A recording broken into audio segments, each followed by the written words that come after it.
أعوذ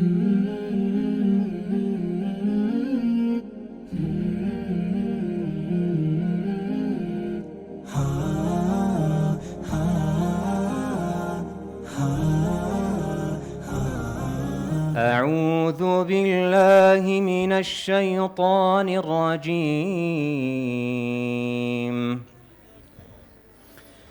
يرفع الله الذين آمنوا منكم والذين أوتوا العلم درجات والله بما تعملون خبير.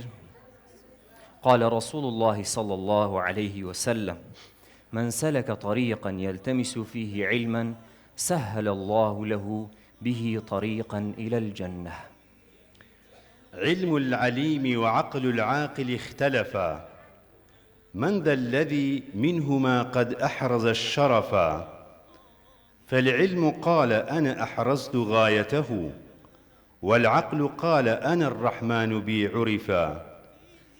فأفصح العلم إفصاحا وقال له بأينا الله في فرقانه اتصفا. فبان للعقل أن العلم سيده، فقبل العقل رأس العلم وانصرفا. السلام عليكم ورحمة الله وبركاته. بسم الله الرحمن الرحيم. الحمد لله رب العالمين، والصلاة والسلام على أشرف الأنبياء والمرسلين نبينا محمد وعلى آله وصحبه أجمعين.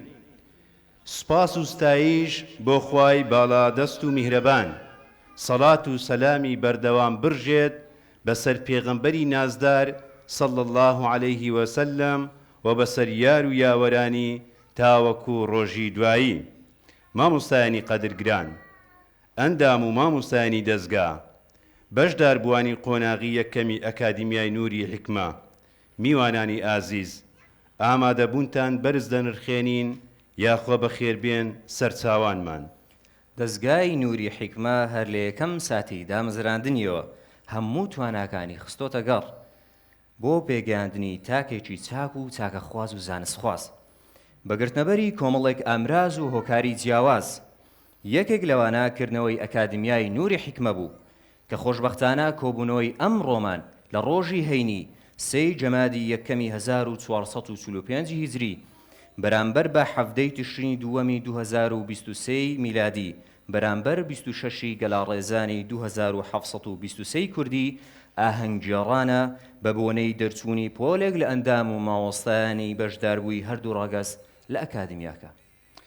ئامادەبوانی بەڕێز، ئێستاش بەیەکەوە دڵەکانمان زیاتر ئاودێر دەکەین بە بیستنی چەند ئایەتێک لە قورئانی پیرۆز کە لەلایەن دکتۆر عەلی جەلال دەخوێندرێتەوە. با بەڕێزیان بفەرموێت. أعوذ بالله من الشيطان الرجيم.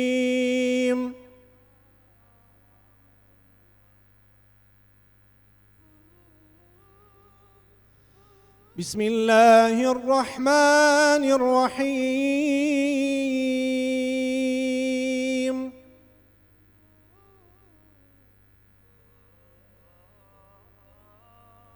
ويسألونك عن الجبال فقل ينسفها ربي نسفا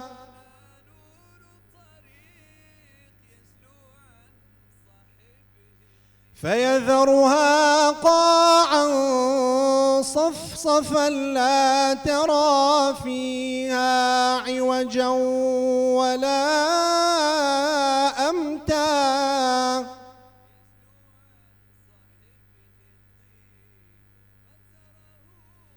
لا ترى فيها عوجا ولا أمتا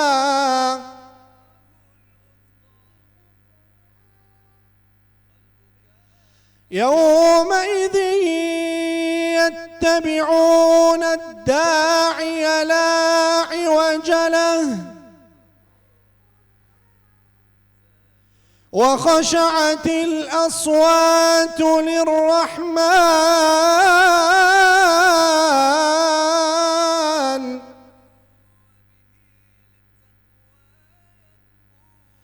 وخشعت الأصوات للرحمن فلا تسمع إلا همسا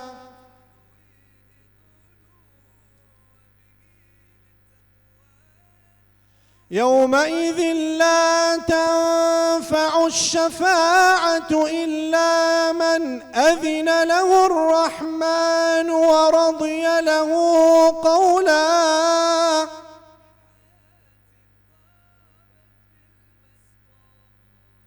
يعلم ما بين أيديهم وما خلفهم ولا يحيطون به علما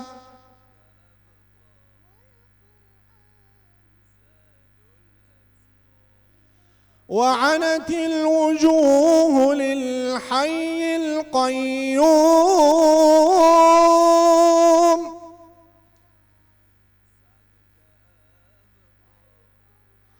وعنت الوجوه للحي القيوم وقد خاب من حمل ظلما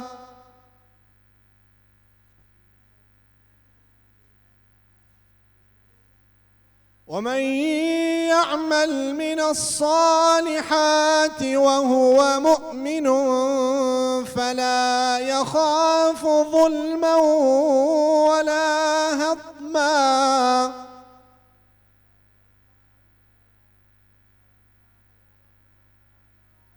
وكذلك أنزلناه قرآنا عربيا وصرفنا فيه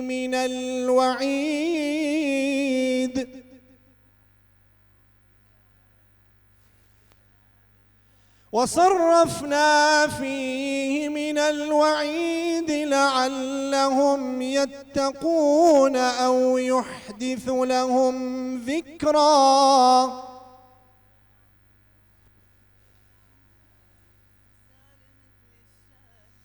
فتعالى الله الملك الحق ولا تعجل بالقرآن من قبل أن يقضى إليك وحيه وقل رب زدني علما.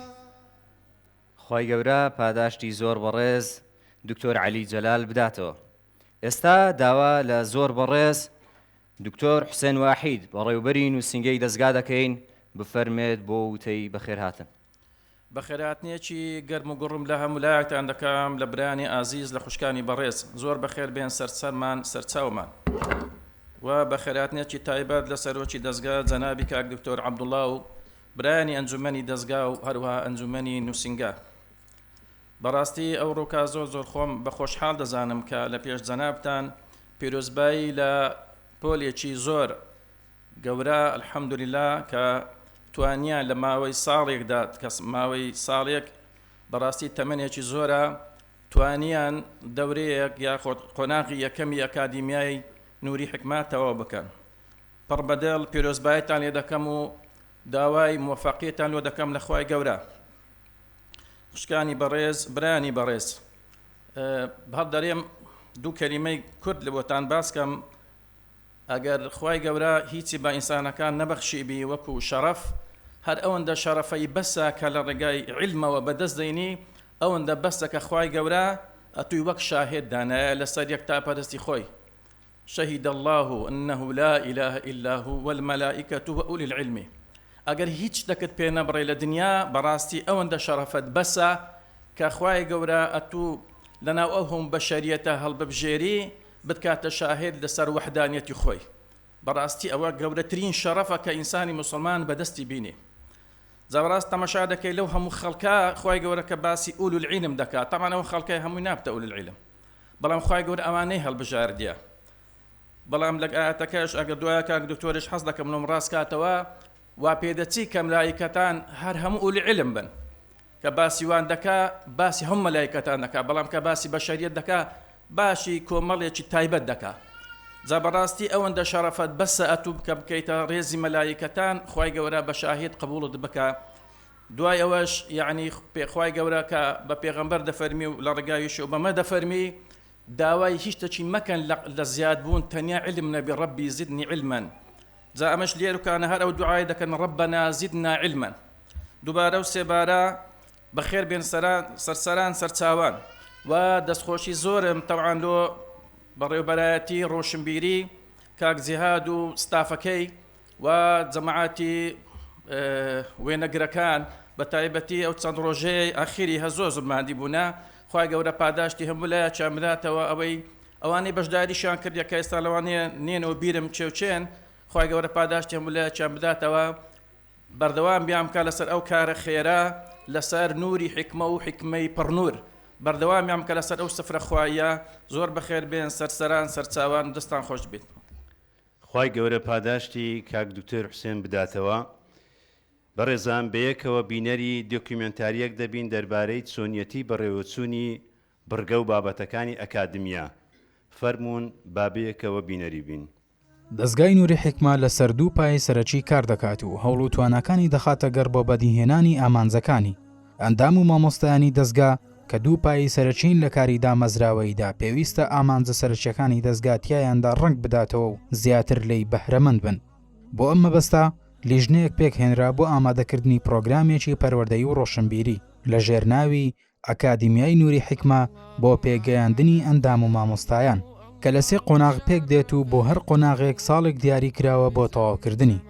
هەرێک لە بڕگەکانی خوێندنی زانستە شەرعیەکان و خوێندنەوەی کتێب و گوێگرتن لە زنجیرەوانە و بەشداری لە خول و سیمینار تەوەرەکانی ئەکادیمیا پێک دەهێنن بەڕێوەبەرایەتی ڕۆشنبیری نووسینگەی دەستگا لە شاری هەولێر لە بەرواری 28/11 2022 ئاهەنگی کردنەوەی ئەکادیمیای ساز کرد و دەستی بەکارەکانی کرد وانەکانی ئەکادیمیا لە دوو کاتی زیادا بەڕێوەچوون ئەو بابەتانی کە بە شێوەی وانە لە ماوەی 1 ساڵی ئەکادیمیا خوێنراون بۆ هەردوو ڕەگەز بریتین لە وانەی مەتن و ئەبی شوجاع لە 30 وانە لەلایەن بەڕێز دکتۆر هێمن تاهیر تایبەت بە برایان و لە 20 وانە لەلایەن بەڕێز مامۆستا بەدریە عەلی تایبەت بە خوشکان گوترایەوە وانەی شەڕح ئوسوڵ الئیمان لە 16 وانە لەلایەن بەڕێز دکتۆر محەممەد خالید تایبەت بە برایان و لە 18 وانە لەلایەن بەڕێز مامۆستا شەریفە عەبدوڵڵا تایبەت بە خوشکان گوترایەوە وانەی ئەلئەربعون نەوەویە لەلایەن بەڕێز مامۆستا وەلی شەمسەدین تایبەت بە برایان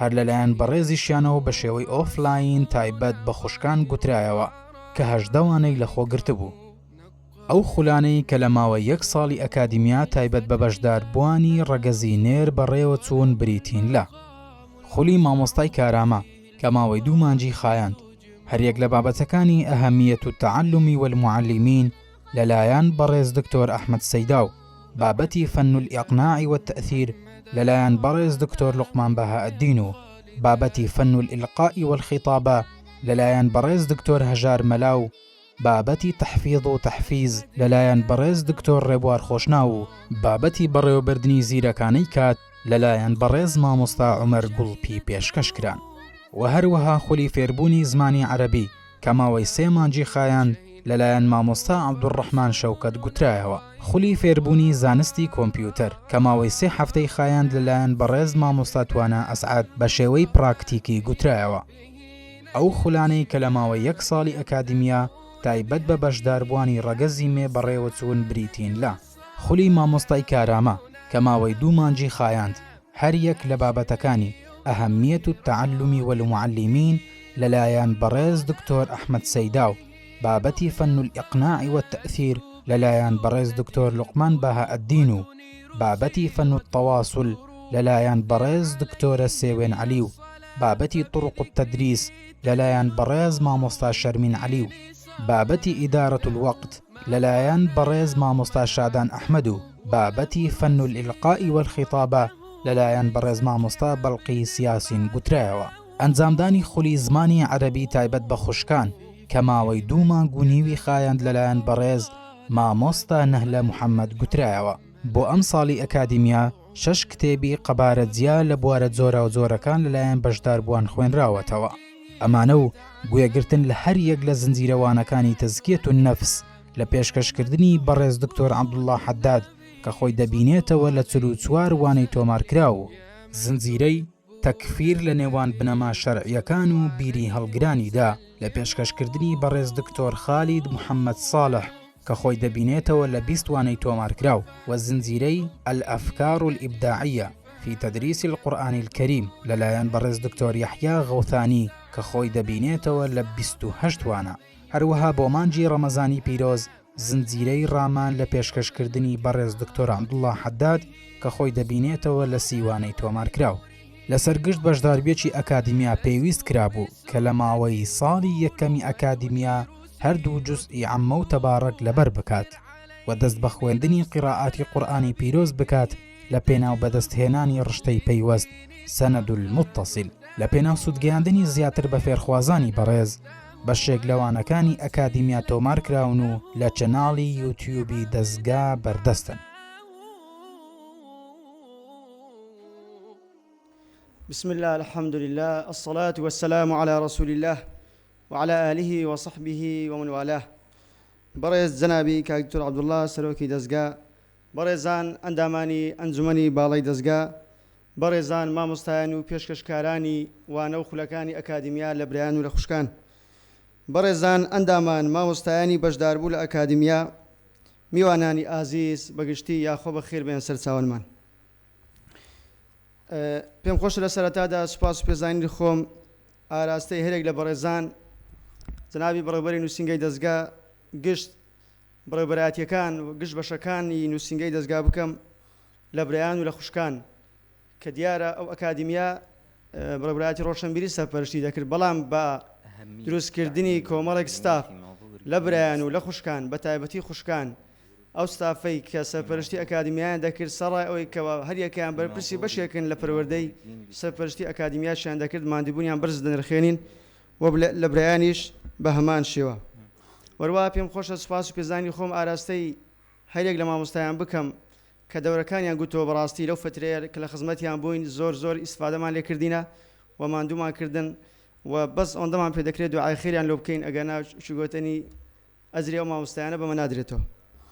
سوپاس پێزانی خۆمان ئاراستەی خێرخوازانی بەڕێز دەکەین. بەڕاستی دیارە ئەکادیمیا هەموو ئەو کتێبانەی کە 6 دانە کتێب بوو کە لە ئەکادیمیا خوێندراوە بێزگە لە کتێبە مەنهەجەکان کە لە خۆ تەبعمان کرد لە فەزلی خوای گەورە، هەموو لە ڕێی خێرخوازان زۆربەی بڵین و دابینکردنی هەدایەکان ئێستا دواتر ئەو برایانە باسی دەکەن. وەروەها بە بەشێک لە ژەمە خواردنەکان و پێداویستەکانی نێو ئەکادیمیا لە ڕێی خێرخوازان دابینکرا. لێرە دوعایان لۆ دەکەین خوای گەورە پاداشتی بەڕێزیان بداتەوە.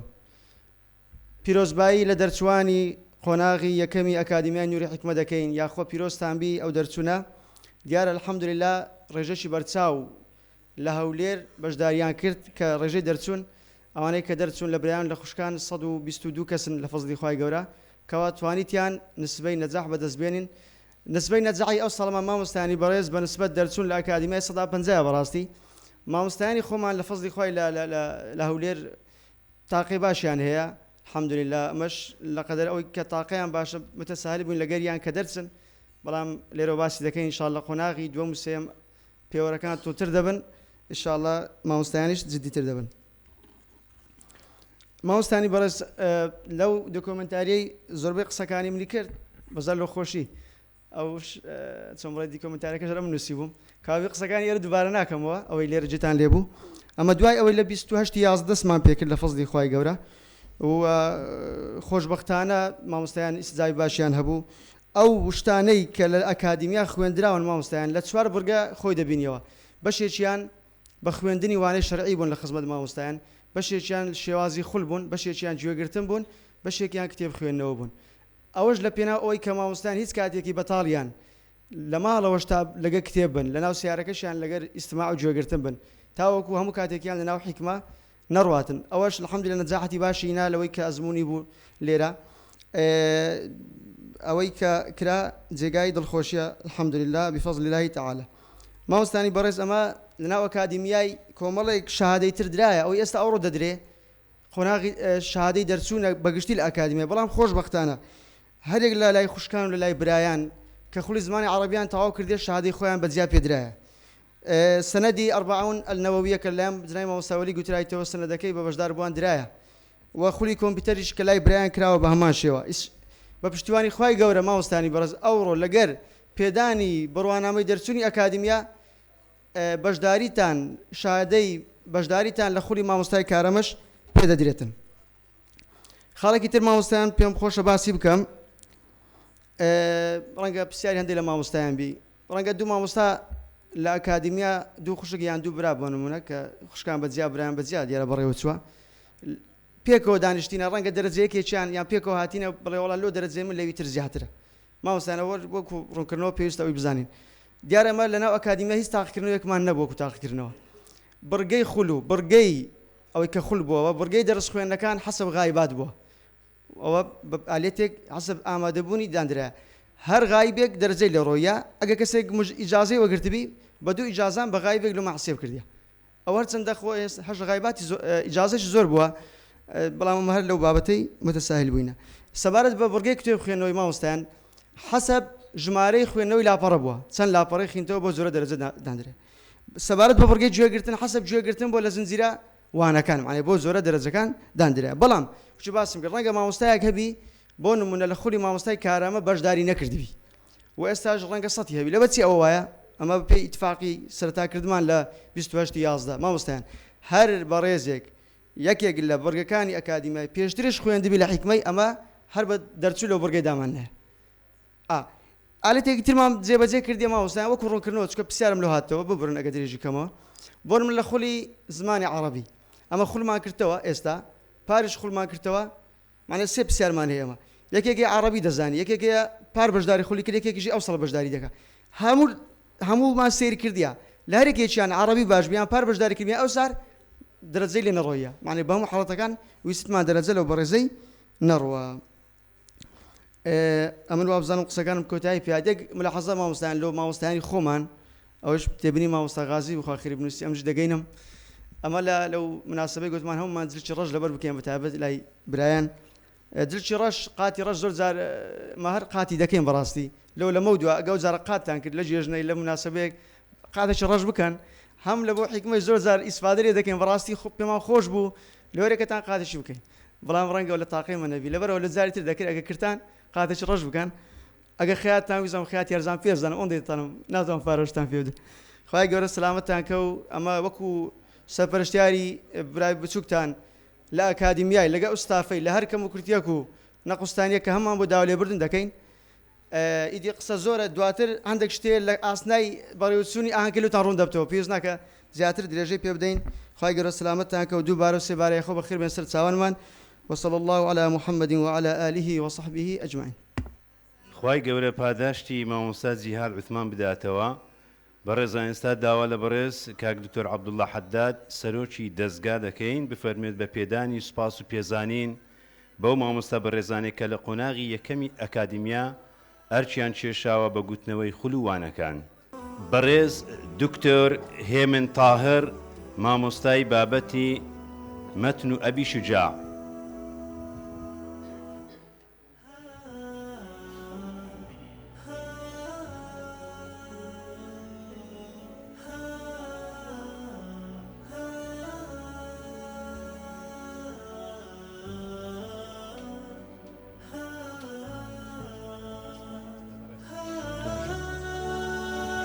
دووەم بەڕێز دکتۆر محەممەد خالید مامۆستای بابەتی شەرح ئوسوڵ الئیمان دیارە ئەو پێی نەکراوە بێ لەبەرەوەی نەخۆشە خوای گەورە شفای عاجلی بۆ بنێری ئینشاءالله سێیەمیان بەڕێز مامۆستا وەلی شەمسەددین مامۆستای بابەتی الأربعون النووية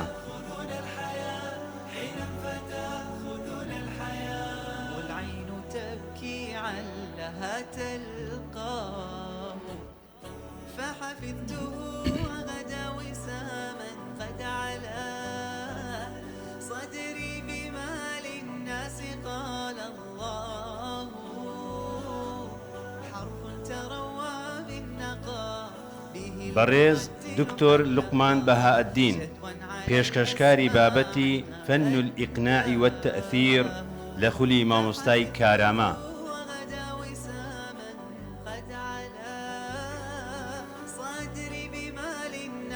قال الله حرف تروى بالنقا به المرتل حلقا شدوا على خی گەورە پاداشتی زۆر بەڕێز کاکتۆر عەبدوڵڵا بداتەوە. بەڕێز کاکتۆر حوسێن واحید بەڕێوەبەری نووسینگەی دەستگا با بفەرمێ بۆ پێدانی بەشێکی تر لە سوپاس و پێزانینەکان بە مامۆستایانی ئازیز. بەڕێز دکتۆر ئەحمەد سەیدا پێشکەشکاری بابەتی ئەهەمیەت التەعلیم والمعلمین فی منظور الدین الئیسلامی لە خولی مامۆستای کارەمە.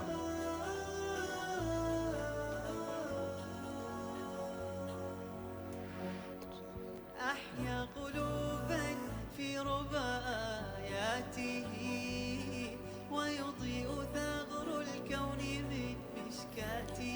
بەڕێز دکتۆر هەژار مەلا پێشکەشکاری بابەتی فەن الئیلقاء والخطابە لە خولی مامۆستای کارەمە.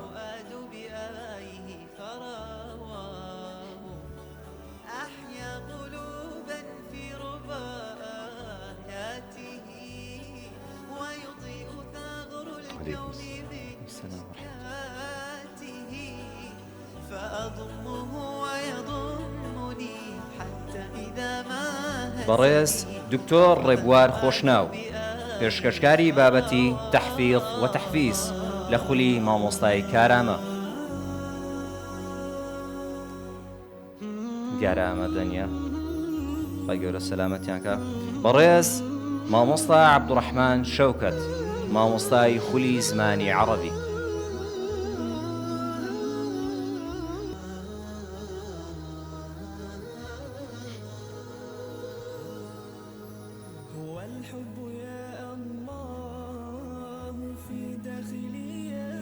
بەڕێز مامۆستا توانە ئەسعەد مامۆستای خولی کۆمپیوتەر. دیارە ئەوەشیان ئامادەنی. بەڕێز مامۆستا عومەر گوڵپی پێشکەشکاری بابەتی بەڕێوەبردننی زیرەکانەی کات لە خولی مامۆستای کارامە. بزان بەڕێزیشان ئامادەنین بۆ کارەوەی کە لە سلێمانی دادەنیشتن بەڕێزیان. خی گەورە پاداشتی بەڕێزیشان بداتەوە. خی گەورە پاداشی کاکتۆر حوسێن بداتەوە. بەڕێز مامۆستا سارا محەممەد با بفەرمێت بۆ پێدانی بەشێکی تر لە سوپاس و پێزانینەکان بە مامۆستایانی بەڕێز.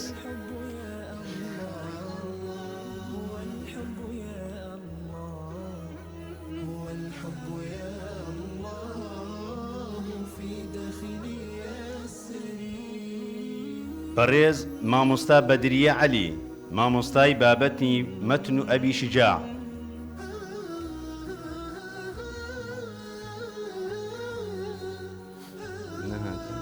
دیارە پێی نەکراوە ئامادەبی. بەڕێز مامۆستا شەریفە عەبدوڵڵا مامۆستای بابەتی شەرح ئوسوول الئیمان. ئەویش دیارە ئامادە نییە. بەڕێز مامۆستا نەهلە محەممەد مامۆستای خولی زمانی عەرەبی.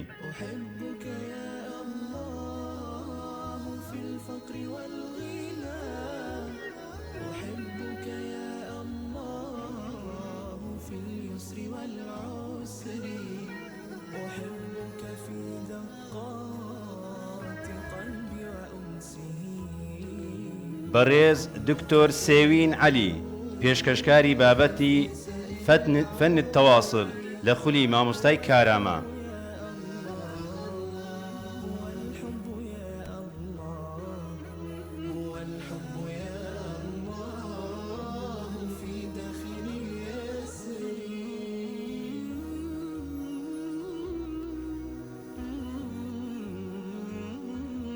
بەڕێز مامۆستا شەرمین عەلی پێشکەشکاری بابەتی طرق التەدریس لە خولی مامۆستای کارامە. بەڕێز مامۆستا شادان ئەحمەد پێشکەشکاری بابەتی ئیدارەت الوەقت لە خولی مامۆستای کارامە. بەڕێز مامۆستا بەلقیز یاسین پێشکەشکاری بابەتی فەن الئیلقاء والخطابە لە خولی مامۆستای کارامە.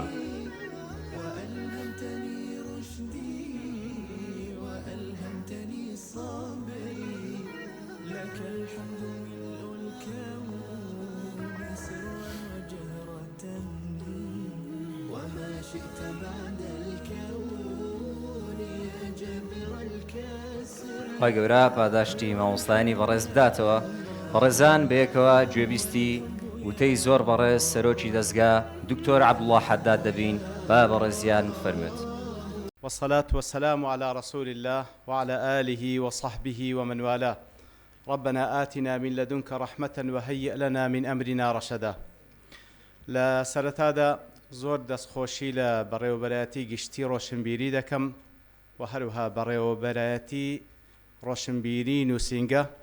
خی گەورە پاداشت خێریان بداتەوە بە هەموو ئەندامەکانیانەوە، هەر لە دروستبوونی ئەکادیمیا، هەر لە دانانی منهەز لە بۆ ئەکادیمیا، هەم لە بەڕێوەچوونی قۆناغی یەکەمی ئەکادیمیا، هەتاوەکو دەگاتە ئەوڕۆ و ئامادەسازی لە بۆ ئەو ئاهەنگە. خی گەورە پاداشت خێریان بداتەوە و مۆفەقیان بکە و بەردەوامیان بکە بە ئیزنی خی گەورە لە قۆناغەکانی تریش بە هەمان شێوە. خی گەورە پاڵپشتیان بی تاوەکو بەو شێوەیە بە جوانترین شێوە ئەو قۆناغانە ببڕن و خی گەورەش لە هەموو لایەکیان قبول بکە.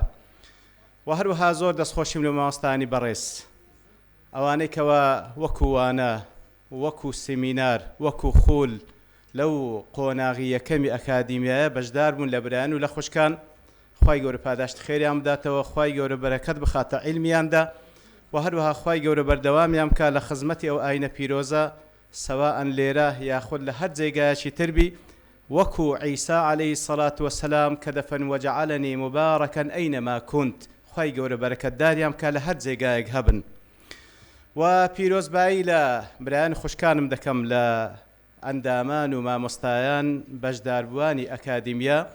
خی گەورە لێیان قبول بکە ئەو عیلمەی کە فێری بوون بە ئیزنی خی گەورە عیلمی نافعبی لە حەقیاندا واتە بە ئیخلاسەوە وەریان گرتبی بیکەنە عەمەلی ساڵح بە ئیزنی خی گەورە و بەردەوامیان بکە بە ئیزنی خی گەورە لە قۆناغەکانی تری ئەکادیمیا تاوەکو ئەو کارە پیرۆزەی کە لە دەستگا ئەنجامی دەن کە بریتیە لە خەیڕکم من تعلم القورآن وعلمه بەردەوام من تێدا کە وەڵڵاهی بە بەڵگەی ئەو حەدیثە چاکترین کار ئەو کارەیە کە بەڕێستان ئەنجامی دەدەن.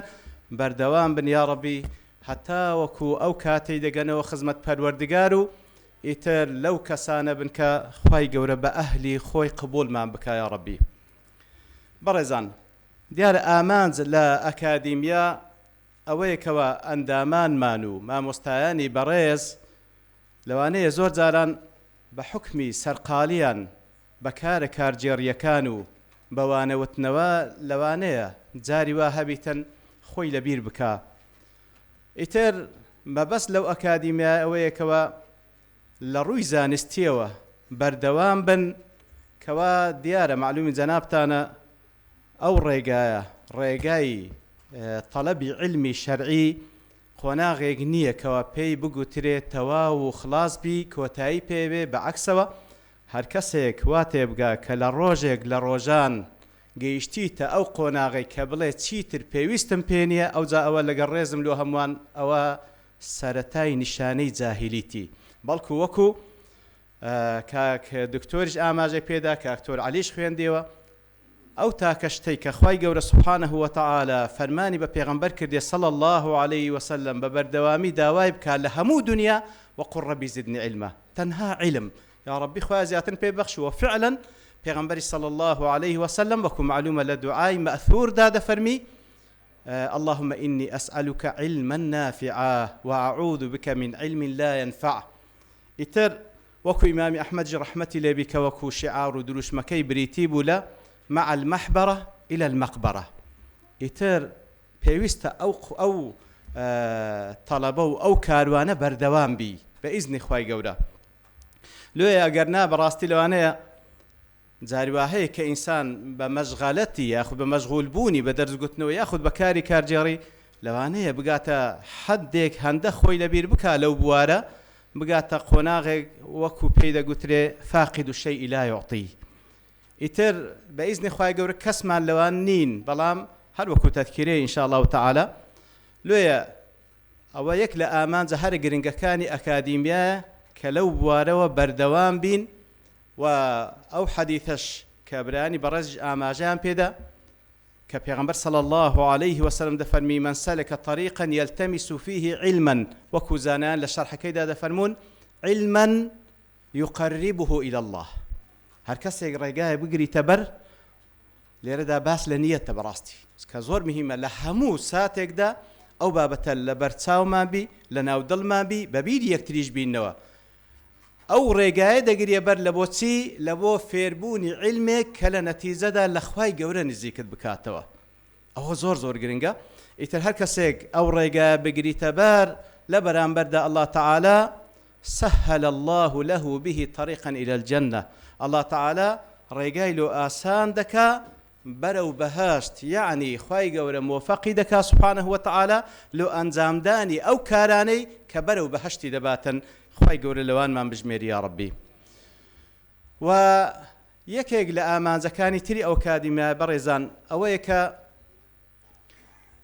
ئەسڵ وایە لە هەر کارێکی دەستە جەمعی ئەندامانی ئەو کارە لەسەر مەنهەجێک کۆک بن وحدەیەکی فکر و تەسەوڕ لە نێوانیاندا هەبی ئیتر معلومە هەر کارێک دەستە جەمعی کە کۆمەڵێک ئەنجامی دەن هەر وەکو زەرورە هەدەف و مەبەستێکی وازح و ڕوون لە هەمووان دیار بی هەدەفەکە چییە و هەروەها گەیشتنیش لە بۆ ئەو هەدەفە پێویستی بە نەخشە ڕێگایەکەیە ئەو نەخشە ڕێگایەش هەڵقوڵاوی ئەو مەنهەجەیە کە هەمویان لەسەری متتەفقن ئیتر الحەمدولله ئەو دەستگای ئێمە بە فەزلی خوای گەورە کە لە ساڵی 2007 تەنها لە هەولێر تەسیس کراوبوونی هەبوو ئێستا بە فەزلی خوای گەورە لە زۆربەی شار و شارۆچکەکانی هەرێمی کوردستان الحەمدولله یان لقێک یان بازنەیەکمان هەیە و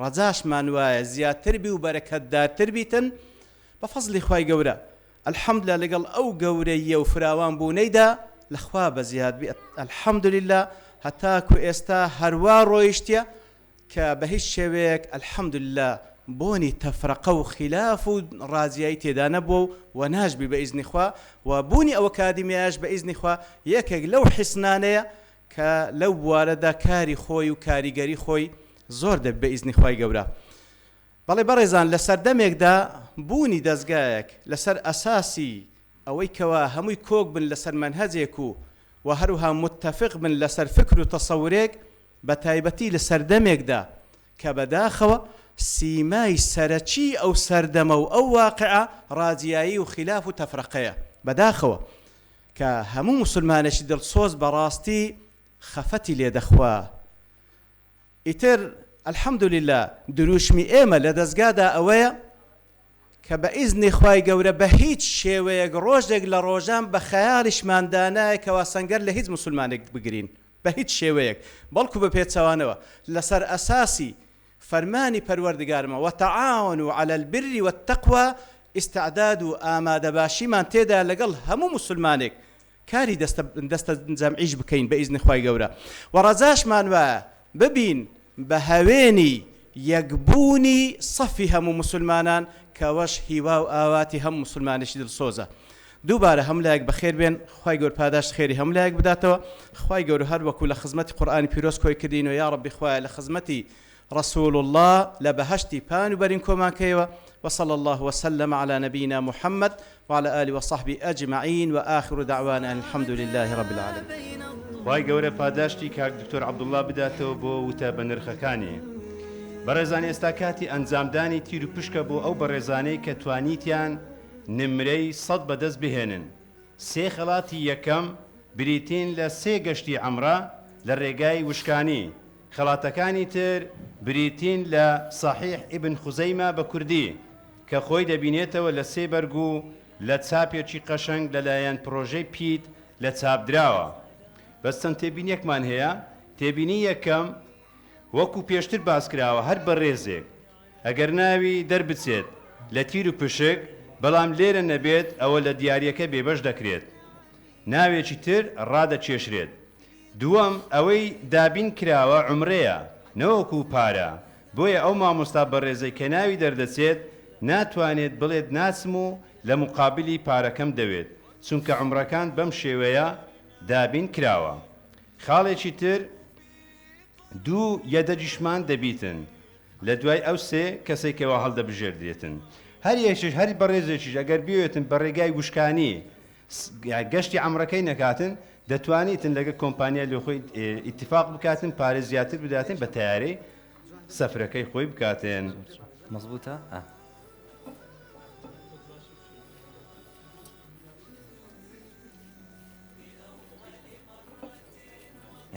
یەک دانم دێ باشە؟ یاڵ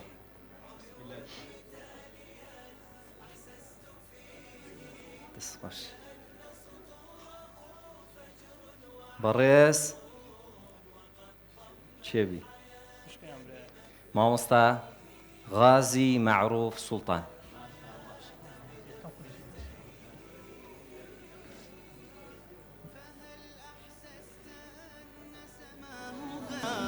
سماء بل شفاء بل هداية لماذا أنت لم تدرك نعيما فهل أحسست أن سماه خيما إذا رتلت آيات كريمة حەزدێت دوو کەس پێکۆ بڕۆن بل شفاء بەڕێز مامۆستا عوبێدوڵڵا ئەبابەکر حەمەدەمی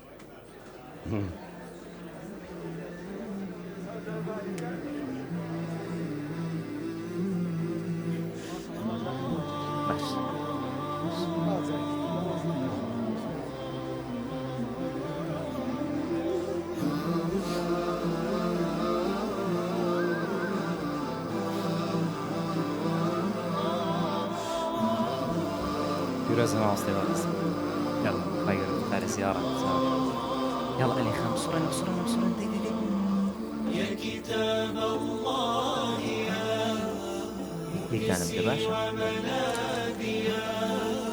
يا دليلا فيه هي بياب يا نافذة بەڕێز مامۆستا نیگارین صالح حەمید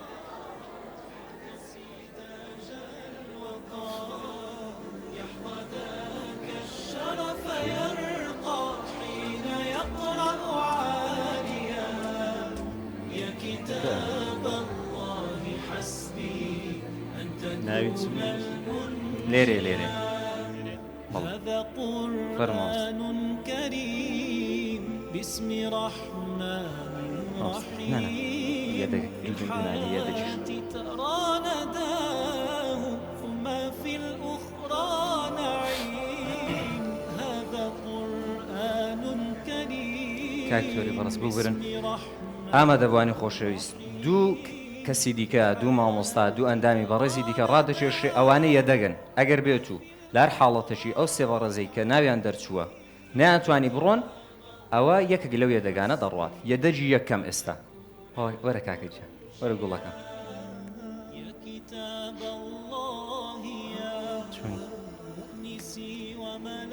یاڵە سڕێنە سڕێنە باش سڕێن دەی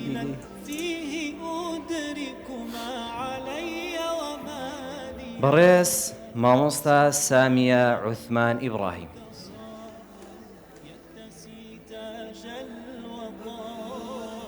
یەدەجی یەکەم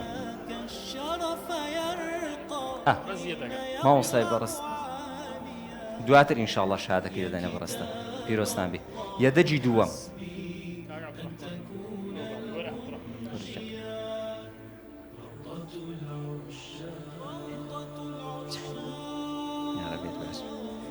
بسرعة بسرعة بسم الله بقصة دكتوري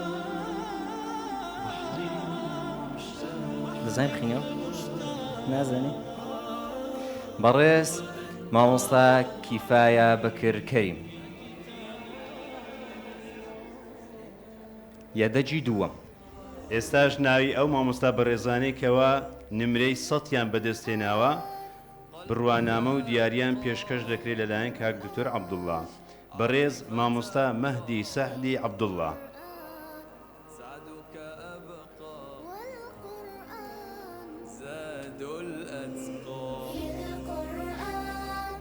قلبك أنقى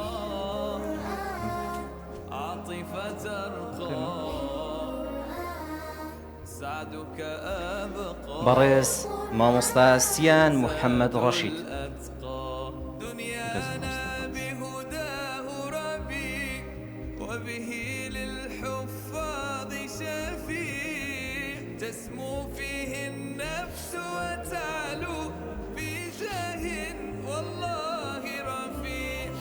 بەڕێزان بۆ ئاگاداریتان خەڵاتی ئەو بەڕێزانە بریتە لە زنجیرە کتێبی صحیحی ئیبن خوزەیمە.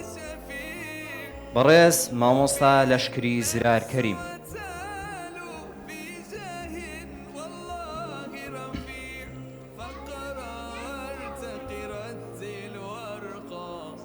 عليكم السلام.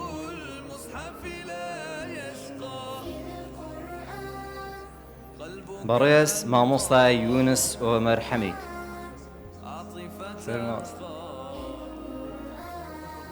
سعدك أبقى زاد الأتقى.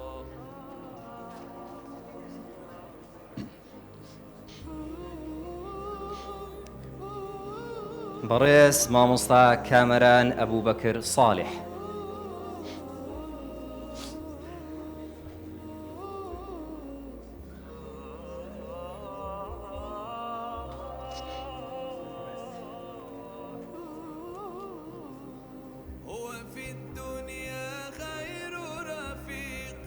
خی گەورە پاداشی زۆر زۆر بەڕێز کاکتۆر عەبدوڵڵا بداتەوە.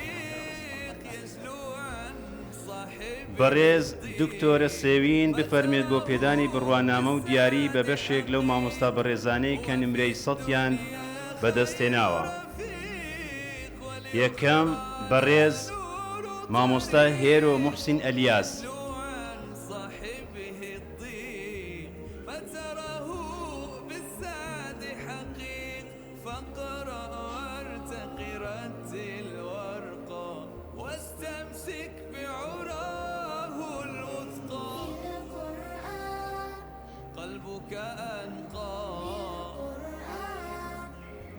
فترقى سعدك أبقى زاد الأتقى. أشرف ما تحويه ضلوع به للتقوى. دووەم بەڕێز مامۆستا سارا محەممەد عەزیز.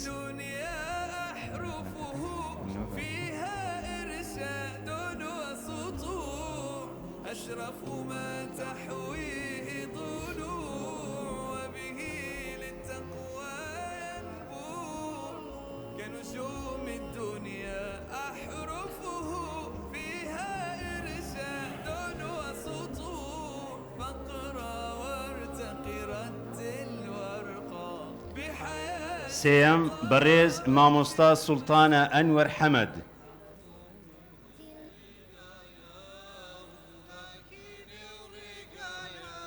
يا نور رحمن بقربان فداي كلامي سبحان. يا نور رحمن بقربان فداي كلامي سبحان. فيامي بوين سوجان أوا برنامي رحمن. سوارەم بەڕێز مامۆستا ئیسرا ساڵح عەبدوڵڵا. شرايا هناكي نوريقايا هناكي نوريقايا. صاحبي أو قرآنا رحمانا ومهربانا. صاحبي أو قرآنا. پێنجەم بەڕێز مامۆستا فەهیمە مصلح عەبدوڵڵا. هوي لقى القرآن هميشة شادمانا. قرآن كلام الله يا رزقاري ميت دايا. قرآن نور شرايا هناكي نوريقايا هناكي نوريقايا. شەشەم بەڕێز مامۆستا سەروین سەلمان کەریم.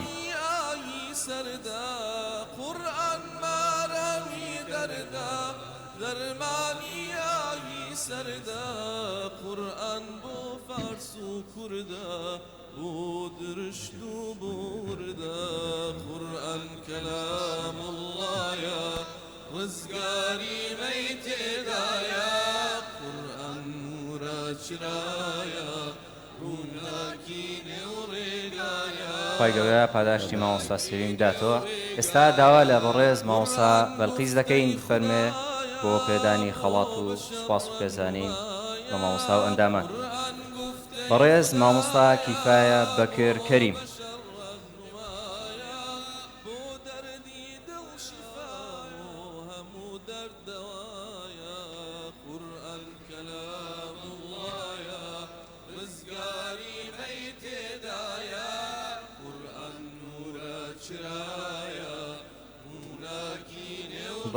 بەڕێز مامۆستا دڵخواز عەبدولعەزیز ئیبراهیم.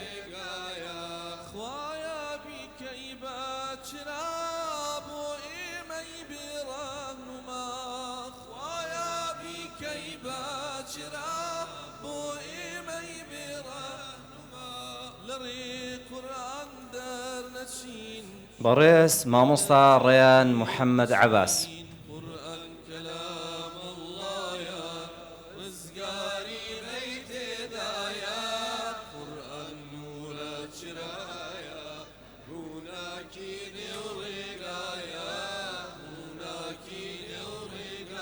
بەڕێز مامۆستا زەینەب فوئاد ڕەئوف.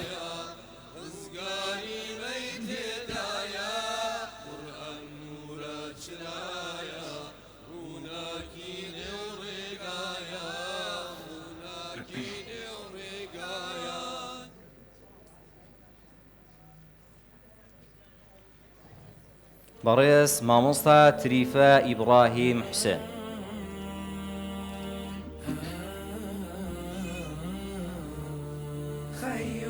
وتبتسم الثغور خير وتنشرح الصدور خير ويشرق كل نور من خير أهل المشرق في صحبة القرآن خير نحياه كي نحيا بخير ولنا من الأسماء خير وعلى المسمى. زۆر سپاس بۆ مامۆستا بەڵقیسە.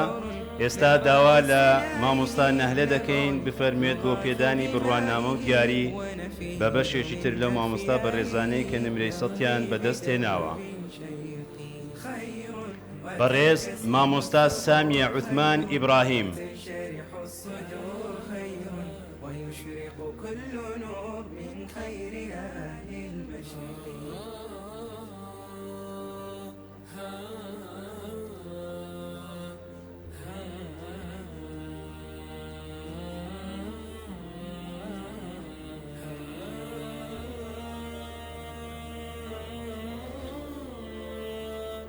بەڕێز مامۆستا شەونم محمود ڕەسوول. يسر القاطف يتلى ويبقى وارفا لنرى القلوب مصاحفا تروي الحياة وترتقي حتى إذا الضوء اكتمل حفظا وفهما وعمل فزنا بأجيال. بەڕێز مامۆستا نەخشین نورەدین سابر.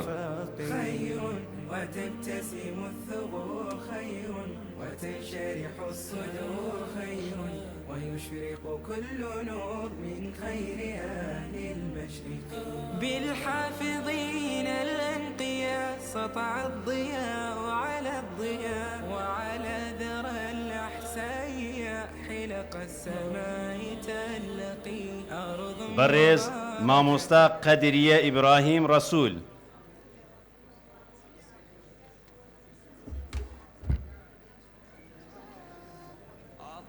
ترقى بالقرآن سعدك أبقى والقرآن زاد الأتقى بالقرآن قلبك أنقى بەڕێز عاطفة مامۆستا ئیمان نەسرەددین مەلا عەزیز. سعدك أبقى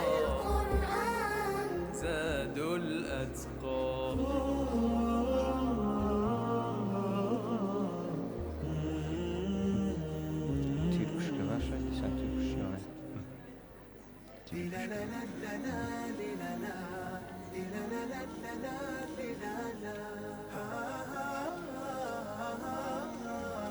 خوای گەورە پاداشتی مامۆستا نەهلە بداتەوە. بەڕێزان ئێستا کاتی ئەنجامدانی تیر و پشکە بۆ ناو لە ناوی ئەو مامۆستا بەڕێزانەی کە توانیویانە نمرەی 90 تا 99 بەدەست بهێنن. خەڵاتی پێنجناوی یەکەم بریتین لە صحیح ئیبن خوزەیمە بە زمانی کوردی. خەڵاتی چوار ناوی دووەم بریتیە لە تەفسیری ڕامان. داوا لە بەڕێز دکتۆر لوقمان بەهاءالدین دەکەین بفەرمێت بۆ پێدانی خەڵات بە مامۆستایانی بەڕێز. مسائي والصباح سال مثل الشاهد في قلبي وفاح بەڕێز مامۆستا سیما سالار ئیبراهیم.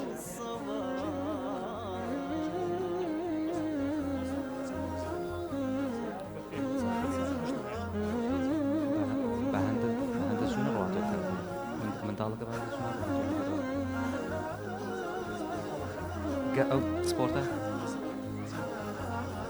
خۆ بەخێر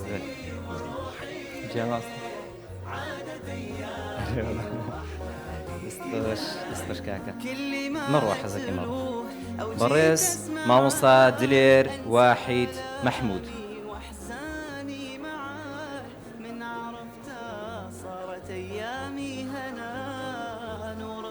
وەرە وەرە کاکە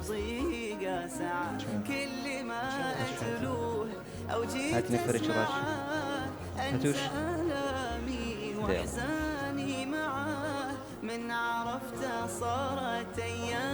يلا خوا پاداشتی کاک دکتۆر لوقمان بەهاءالدین بداتەوە. داوا لە بەڕێز دکتۆر ئەحمەد سەیدا دەکەین بفەرمێت بۆ پێدانی خەڵات بە مامۆستایانی بەڕێز. ئەومان ڕاکێشە مەزبوطە نیە احتیاطیە. بەڕێز مامۆستا ئەڤین ئەسعەد طەها. لۆمان تێگوەردە دەی جەقلە شوام ئەی دەستخۆش.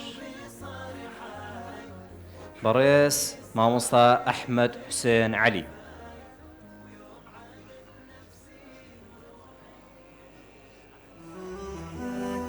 دەیدانەکەی دەستخۆش سپاس. یەکەوە نیە. بەڕێز مامۆستا زانا خالید عەبدوڵڵە. خوای گەورە پاداشتی کاک دکتۆر ئەحمەد سەیدا بداتەوە. داوا لە بەڕێز دکتۆر هێمن تاهر دەکەین بفەرمێت بۆ پێدانی خەڵات بە مامۆستایانی بەڕێز. بەڕێز مامۆستا زانا خالید عەبدوڵڵە.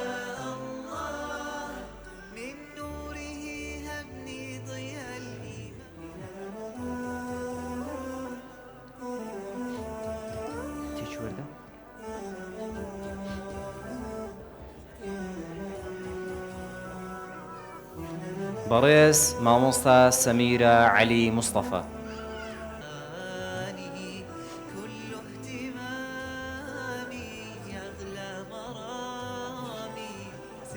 خوای گەورە پاداشتی دکتۆر هێمن تاهر بداتەوە.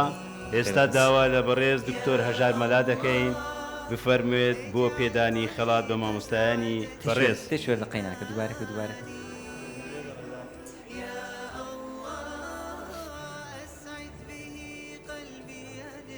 دەستخۆش. بەڕێز مامۆستا موستەفا محەممەد خضر.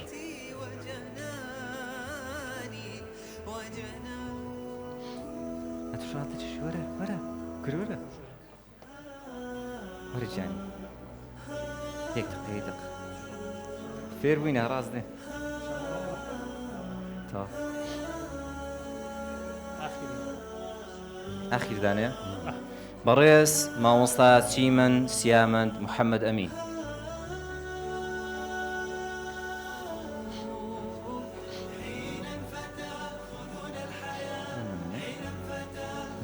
خوای گەورە پاداشتی کاکتۆر هەژار بداتەوە. خۆ دەست خۆش بکاکتۆری بەڕێز. مامۆستایانی بەڕێز بەڕاستی زۆرمان پێخۆش بوو یەک بەیەکە ئەوە مامۆستا بەڕێزانەی کە توانیوێتیان سەرکەوتوو بن لە قۆناغی یەکەمی ئەکادمیا بێنە سەر ستەیج و خەڵاتیان پێشکەش بکەین و بڕوانامەکەیان پێشکەش بکەین. بەڵام لەبەر کەمی کات داوای لێبوردنمانێ ناتوانین و لەبەر ئەلحەمدولیلا ژمارەی زۆری دەرچوونی ئەو مامۆستا و ئەندامانە لە قۆناغی یەکەم ئامادەبوانی بەڕێز ئێستا بەیەکەوە گوێبیستی سرودێک دەبین کە لەلایەن بەڕێز مامۆستا فەرمانشوانی و بەڕێزان لە گروپی دەفی ئەحمەدی پێشکەش دەکرێت با بەڕێزیان بفەرمونون. مدرسة علم عرفان قرآن باخو بهاري دلان قرآن مدرسة علم عرفان قرآن باخو بهاري دلان قرآن بوشاد ماني وسر برزي هردم سرای گەشاوەی ژیانە قورئان بۆ شادومانی و سەربەرزی هەردەم سرای گەشاوەی ژیانە قورئان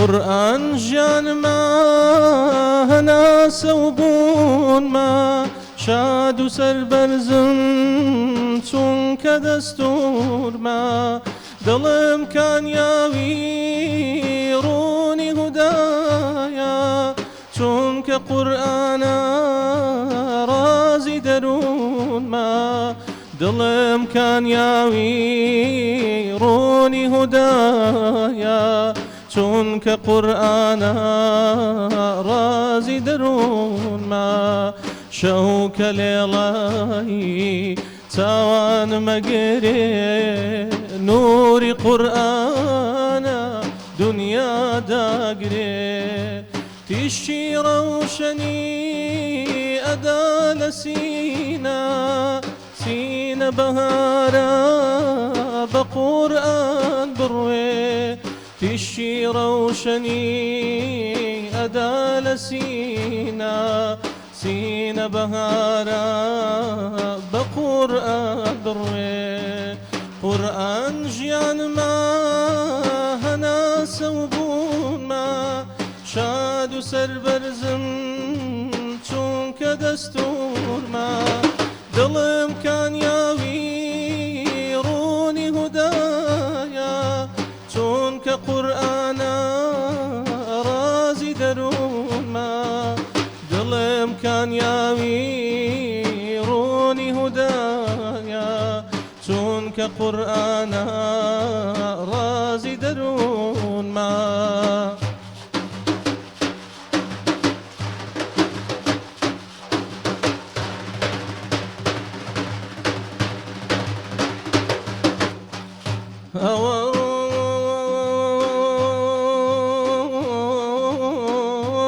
بەرەو پیلی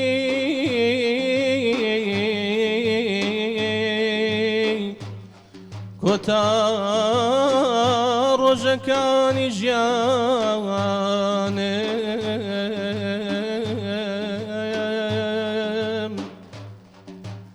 نەک لە بۆ دنیای فانیە بۆ ئاواتێکە گریانم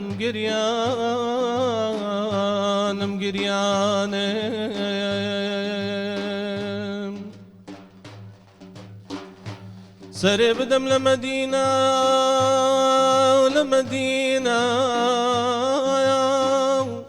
بڵێم ڕەسوولی خوا هاتم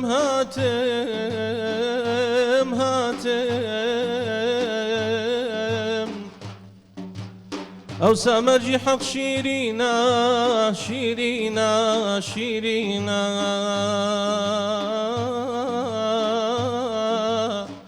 نەڕۆمەوە کە لە لاتم یا ڕەسوول الله من میوانی تۆ من میوانی تۆم من میوانی تۆ من میوانی تۆم میوانی خوانی خانەدانی تۆم میوانی خوانی خانەدانی تۆم لسياري شولا باوا باوا مايا لسياري شولا باوا باوا مايا تاواري ريغاي نوباواني تويوم تاواري ريغاي نوباواني تويوم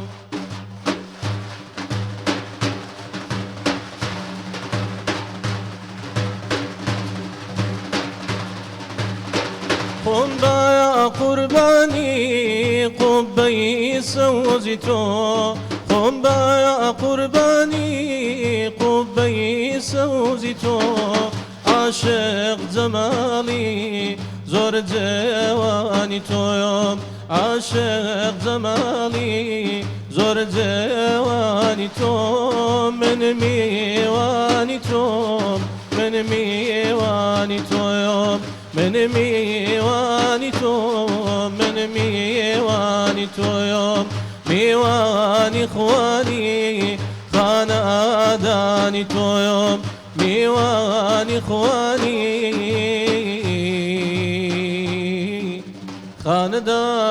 خانداني توم دووبارە و سێبارە دەستخۆشێکی زۆر زۆر گەرم لە گروپە تایبەتەکەمان گروپی دەفی ئەحمەدی دەکەین و زۆر بەڕێز مامۆستا فەرمان شوانی.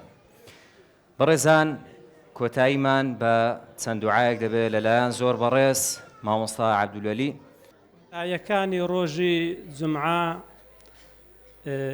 لە ساعەی ئاخیری ڕۆژی جومعە کاتی گیرابوونی دوعایە و خوشکانمان برایانمان بە تایبەت لە غەزا بە حەقەت لە وەزعێکی زۆر ناخۆشدانا وەکو ئەرکێکی موسڵمانانە پێویستە لەسەر هەموو موسڵمانان دوعا لە بۆ یەکتر بکەین و ئێمەش لەو سۆنگەیەوە ئینشاءالله چەند دوعایەک دەکەین بەڵکو خوای گەورە دوعایەکێک لە ئەهلی قورئان قبول بکە ئینشاءالله.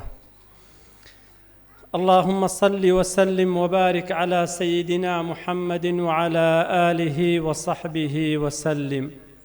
يا ربي خدا لبو خاطري ناوجوان كانت أو ناوانيك وإيما ديزانين وأويك وإيما نايزانين. يا ربي خدا لبو خاطري قورو مهرباني خوت. يا ربي خدا لبو خاطري قورو مهرباني خوت. خدایا رحمك بخشكو برایان من بكي لغزة يا الله. يا ربي خدا بهانايان بي. يا ربي خدا بهانايان بي. يا ربي خدا مظلوم خدايا. يا ربي خدا بهانايان بي. يا ربي خدا دعوات لي أكين خدايا أتو خاوني إيمي خدايا هرچون يارمتي مسلمانان الدالا زنجي بدر. يا ربي خدا أوها يارمتي برايان من بديلا غزة يا الله يا الله يا الله. يا ربي خدا دعوات لي أكم خدا لبو خاطري قورو مهرباني خود لبو خاطري ناوجوان كاني خود خدا يا بشتي دولتي يهودي بالشيني يا الله. يا ربي خدا بشتي أوانش بالشيني كوا يارمتي دولتي يهود ددن يا الله. يا ربي خدا تخت بختيان سرابن بك يا الله. يا ربي خدا بيانك بندي زمان يا الله. يا ربي خدا للايتو قلق آسان خدايا. يا ربي خدا نصر سركوتن لبو بريان من بيني لغزة يا الله. يا ربي خدا مجاهداني غزة سربخ يا الله. يا ربي خدا بتساي خو من ببينين خدايا كوا مسلمانان لغزة سركوتينا يا الله. وبتساي خو من نشان من بدي كوا دولتي يهودي تيكو بيكشكا يا الله يا الله يا الله.